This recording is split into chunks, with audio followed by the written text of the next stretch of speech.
Respirasi tumbuhan merupakan proses pengambilan oksigen atau O2 untuk memecah senyawa-senyawa organik menjadi karbon dioksida atau CO2 dan air atau H2O.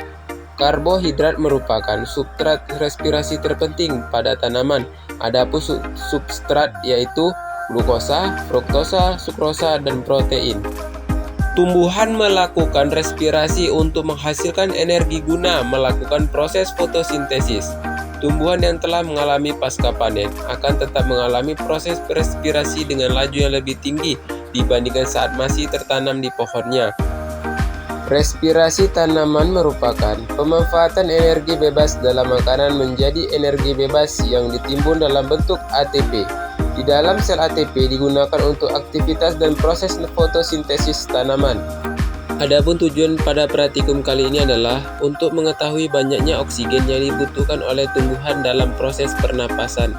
Alat dan bahan pada praktikum kali ini adalah respirometer sederhana, spuit, KOH kristal, kapas, eosin, vaselin, kecambah, dan plaster. Adapun cara kerja pada praktikum kali ini yaitu: pertama, siapkan alat dan bahannya terlebih dahulu. Kemudian, timbang kecambah masing-masing 3 gram. Terus, masukkan 3 butir KAOH kristal ke dalam botol respirometer. Setelah itu, masukkan kecambah untuk perlakuan 1. Kemudian, tutup botol dengan penyumbat dengan vaselin. Kemudian, letakkan di meja yang datar. Kemudian tetesi iosin pada ujung batang respirometer yang terbuka. Terus amati pergerakan iosin dan catat kecepatan geraknya selama 3 kali 5 menit.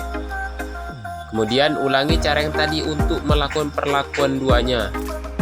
Adapun hasil dari laju kecepatan oksigen pada respirometer pada praktikum respirasi tumbuhan. Yang pertama, berat kecambah 3 gram.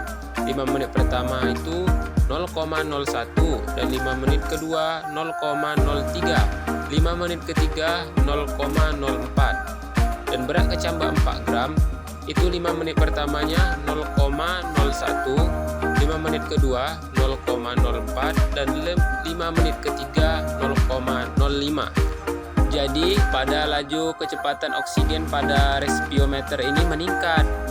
Dan adapun bisa disebabkan berbagai faktor. Yang pertama itu ada aktivitas metabolisme, di mana kecambah memiliki aktivitas metabolisme yang tinggi, terutama pada fase pertumbuhan awal.